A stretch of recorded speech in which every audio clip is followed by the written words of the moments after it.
अस्सलाम वालेकुम डिव्यूअर्स, मैं हूं मास ख्वाजा फ्रॉम maskkhwaja.com। डिव्यूअर्स, आज की मुख्तसर वीडियो में हम स्टडी करेंगे importance of safety, health safety environment department जो है उसका aspect safety respect in the light of Quranic verses. तो सिर्फ दो आयत को हम सिर्फ देखेंगे क्योंकि टॉपिक बहुत लंबा है और बड़ी डेप्थ है इसकी, और जितना इसमें गहरा होता लगाएंगे हम डूबते चले जाएंगे और हिकमतें खुलती चली जाएंगी। तो इसमें हम दो आयतों को देखेंगे। एक सूरह बकरा की आयत नंबर 177 और दूसरी आयत नंबर 32 है सूरह माइदा की। इससे पहले चंद तमहीदी बातें समझ लें। कुरान पाक जो है, कुरान मजीद, ये आप सल्लल्लाहु अलैहि वसल्लम का सबसे बड़ा मौजज़ा और असल ताकत और मुसलमानों को इकट्ठा रखने वाली, एक रास्ते पे चलाने वाली असल चीज़ ही कुरान मजीद है। मौजज़ा क्या होता है? वो किसी भी रसूल के ऊपर जो असल ताकत नाजिल होती है, जिसकी बेस पे वो मुशरिकीन को दावत देता है या फिर उनको मुकाबले की दावत देता है, वो मौजज़ा है बेसिकली। जिस तरह हज़रत मूसा अलैहिस्सलाम के पास आसा था तो उन्होंने चैलेंज किया कि आओ अपने सांप ले आओ, मुकाबला कर लेते हैं। हज़रत ईसा के पास मौजज़ा था कि वो मुर्दे को जिंदा कर लेते, पैदा होते साथ ही बोलने लग गए, दावत देते थे कि लाओ इस जैसा को ले आओ, आ जाओ मेरे से मुकाबला कर लो। इसी तरीके से नबी करीम सल्लल्लाहु अलैहि वसल्लम का सबसे बड़ा मौजज़ा कुरान मजीद, और कुरान पाक में मुख्तलिफ मुकामात पे फरमाया गया कि अगर तुम्हें लगता है कि ये मन गढ़त है तो आओ इस जैसी एक आयत, एक सूरत ही बना के दिखा दो। तो ये चैलेंज किया गया। तो ये सबसे बड़ा मौजज़ा होता है, सबसे बड़ी असल ताकत। और इसकी सबसे खूबसूरत चीज़ ये है कि आप इसको लफ्जी मतलब में लें, इस पर तज़क्कुर करें, तदब्बुर करें, ये खुलता चला जाएगा। तो हम इन दो आयात को जरा देखते हैं, फिर इनके कुछ लफ्जी तर्जमे को देखेंगे और फिर इसके बाद जिस हद तक आप समझ सके हम उसको बयान करेंगे। सूरह बकरा की आयत नंबर 177 के अंदर अल्लाह ताला फरमाते हैं, बेसिकली ईमान वालों की, मोमिनीन की जो है ना, कुछ ट्रेड्स बयान किए गए हैं कि वो लोग जो ईमान लाए अल्लाह पर, फरिश्तों पे, आखिरत पे, किताबों पर, रसूलों पर, और जो खर्च करते हैं, ठीक, रिश्तेदारों पे, मसाकीन पे, मुसाफिरों पे, मोहताजों पर, गर्दरें छुड़ानों पर, यानी जो गुलाम वगैरह आज़ाद करने के ऊपर, नमाज कायम करते हैं, ज़कात देते हैं, और जब वादा करते हैं, वादा पूरा करते हैं जब मुआहदा करें। इस चीज़ को आप नोट कर लें, जब वादा पूरा करते हैं, जब किसी से मुआहदा करें, और सब्र करते हैं, जंग कताल वगैरह करते हैं, यही असल सच्चे मुत्तकी और ईमान वाले हैं। थोड़ा मैंने ओवरव्यू, एक मफहूम बताया। इसी तरीके से आयत नंबर जो 32 है सूरह माइदा की, उसमें फरमाया गया कि जिसने एक शख्स को कत्ल किया उसने गोया पूरी इंसानियत को कत्ल किया, और जिसने एक इंसान की जान बचाई उसे गोया पूरी इंसानियत की जान बचाई। पहले हम आ जाते हैं सूरह बकरा की आयत नंबर 177 के ऊपर, और उस पर्टिकुलर उस पॉइंट को हम फोकस करेंगे। वादा पूरा करते हैं जब वो आपस में कोई मायदा करें। तो बेसिकली ये दुनिया जो है ना, ये एग्रीमेंट्स और कॉन्ट्रैक्ट्स के ऊपर ही चल रही है। इसी तरीके से जो शादी ब्याह होते हैं, दो जोड़ा जब बनता है, मियाँ बीवी, भी आपस में नकाह जो है मायदा है, बेसिकली मायदा है, और फिर एग्रीमेंट ये है आपस में। देन हम वोट डाल के हुक्मरान सेलेक्ट करते हैं, भी हमारा एग्रीमेंट उनके साथ कि हम आपको वोट दे रहे हैं, आप हमें हमारी ज़िंदगी आसान बनाएंगे, जो कि नहीं होती। और सबसे इंपॉर्टेंट चीज़ जो असल हमारा टॉपिक है, agreement between employ and employer. This is the point, इधर हम आ रहे थे।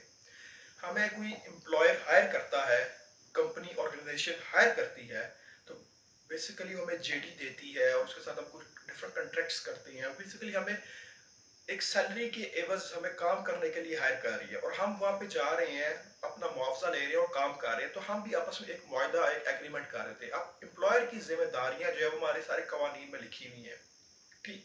जो OHS एक्ट भी आया 2019 वाला, उसमें भी सारी लिखी हुई है, रिस्पॉन्सिबिलिटी ऑफ एम्प्लॉयर। तो एम्प्लॉयर जो है वो हमसे कॉन्ट्रैक्ट कर रहा है, एग्रीमेंट कर रहा है कि मैं कानूनी तौर पे आप लोग की हिफाजत करूंगा और वो तमाम वसाइल दूंगा, वो तमाम चीज़ें आपको सहूलतें प्रोवाइड करूंगा जो कानूनन उस पर लागू है। OHS एक्ट 2019 उसके अंदर लिखी हुई है, सेफ्टी के परस्पेक्टिव से। इसी तरीके से एम्प्लॉय जो है जब हायर हो रहा है, वो भी वादा कर रहा है, एक एग्रीमेंट है, कॉन्ट्रैक्ट है, साइन कर रहा है, जेडी साइन कर रहा है, वहां जाके श्योरिटी दे रहा है कि मैं भी सारे वो काम करूंगा जो कानूनी तौर पे मेरे पे इम्प्लीमेंट होते हैं और जो मुझे करने वाले हैं, ठीक। OHS एक्ट 2019 में ड्यूटीज ऑफ एम्प्लॉयज भी लिखी हुई है, इस पे हमने वीडियोस भी शायद पहले बनाई हुई है।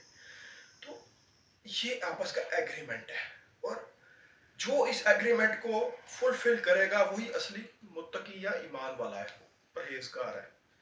तो अगर एक तो ये आ गया आपका ना, कंट्रेक्चुअल बाइंडिंग, کہ ایچ ایس سی، اب صرف ایچ ایس سی نہیں ہے، باقی چیزیں بھی ہیں جو اس سے تنخواہ ایگریمنٹ کی ہے کہ میں آپ کو اتنی تنخواہ دوں گا امپلائر نے، وہ بھی اس پہ دینا واجب ہے، لازم ہے، ٹھیک ہے. اور جو امپلائی نے کہا کہ میں یہ کام کروں گا وہ اس پہ کرنا واجب ہے، لازم ہے کہ میں نے بھی وہ کام کرنے ہیں. لیکن ابھی ہم صرف او ایچ ایس پرسپیکٹو کو فوکس کریں تو اس میں اس کی جان بچانا، اس کو کھانے پینے کے لیے جو بھی قانونی آتی ہیں چیزیں وہ دینا، اس کے حفاظت کرنا، اس کو ایسا انوائرمنٹ دینا جہاں پہ وہ ایزیلی کام کر سکے، سیف طریقے سے محفوظ اپنے آپ کو فیل کرے، یہ ساری امپلائر کی ذمہ داریاں ہیں. ٹھیک ہے، یہ ایگریمنٹ ہے ہمارا آپس میں، اس ایگریمنٹ کو فلفل کریں گے تو ہم اصل مومنین، متقی اور پرہیزگاروں میں شامل ہوں گے، ادروائز نہیں ہوں گے. قرآن پاک نے ڈیفائن کیا ہے. اسی طریقے سے سورہ مائدہ کی جو آیت نمبر 32 ہے کہ جس نے ایک انسان کو قتل کیا اس نے پوری انسانیت کو قتل کیا، اور جس نے ایک انسان کی جان بچائی اس نے پوری انسانیت کی جان بچائی. تو ابھی ہم صرف لفظی مطلب کو دیکھ رہے ہیں، ڈیپتھ نہیں کر رہے، صرف تدبر تدبر نہیں کر رہے، کیونکہ وہ پھر بہت لمبا ہمارا چل پڑے گا، وہ کسی دن ڈیٹیل میں بیٹھ کے ڈسکشن کریں گے. تو سیفٹی ڈپارٹمنٹ کیا کرتا ہے، لوگوں کی جان بچا رہا ہوتا ہے، لوگوں کو ایسی آگاہی دے رہا ہوتا ہے کہ کوئی ایسا کام نہ کریں جس سے آپ کی جان کو خطرہ ہو یا حادثہ ہو. بیسیکلی یہ آیات تو بنی اسرائیل کو مخاطب کرتے ہوئے تھیں اور اس کا سیاق و سباق ڈفرینٹ ہے، لیکن ابھی ہم صرف لفظی مطلب پہ جا رہے ہیں. جیسے کہا کہ قرآن پاک کا یہ بہت بڑا معجزہ، بڑی خوبصورتی ہے، اس کے لفظی مطلب پہ چلے جائیں یا ان ڈیپتھ چلے جائیں تو ہر لحاظ سے ہر لیول پہ رہنمائی موجود ہے. تو قرآن پاک تو جس نے ایک شخص کی جان بچائی اس سے گویا پوری انسانیت کی جان بچائی. جو ایک انسان کو ظلمات سے نکال کے نور کی طرف، روشنی کی طرف لے آیا، یعنی جو اندھیرے سے نکال کے روشنی کی طرف لے آیا، اسے پوری انسانیت کو رہنمائی دی. تو انسان جو ہے، جب ہم سیفٹی ڈپارٹمنٹ میں کام کرتی ہیں، لوگوں کو ٹریننگز دیتی ہیں، اویئرنیس دیتی ہے، ان کی جان بچانے کی حفاظت کا ذمہ داری لیتی ہیں اور ان کو ایسی گائیڈنس دیتی ہیں جس سے وہ محفوظ رہیں، تو بیسیکلی ہم ایک بہت بڑا جو ہے نا احسان کر ہیں ان پہ. اور یہ ہمارے لیے بڑی فخر کی بات ہونی چاہیے کہ اللہ تعالیٰ نے اس چیز کے لیے، اس کام کے لیے ہمیں چنا ہے. یہ تو کام ہی بہت اچھا ہے.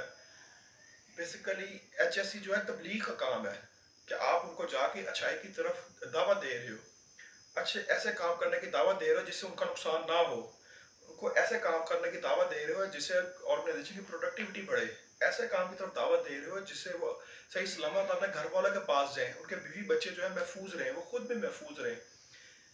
تو یہ تو تبلیغی کام ہو گیا ہے قسم کا. تو اس لیے میں ہمیشہ کہتا ہوں کہ سیفٹی جو ہے جتنا ٹیکنیکل سکلز کے بیس کرتا ہے اس سے دگنا جو ہے سافٹ سکل پہ بیس کرتا ہے. تو اپنے سافٹ سکل پہ فوکس کریں. تو یہ 2 آیات تھیں جسٹ ایک اوور ویو کے لیے کہ importance of health and safety یا آکوپیشنل ہیلتھ اینڈ سیفٹی یا occupational safety in the light of Quranic verses. Detail video ہم انشاءاللہ پھر کبھی بنائیں گے. تو انشاءاللہ نیکسٹ ویڈیو سے دوبارہ حاضر ہوں گے. بائے بائے، اللہ حافظ، ٹیک کیئر.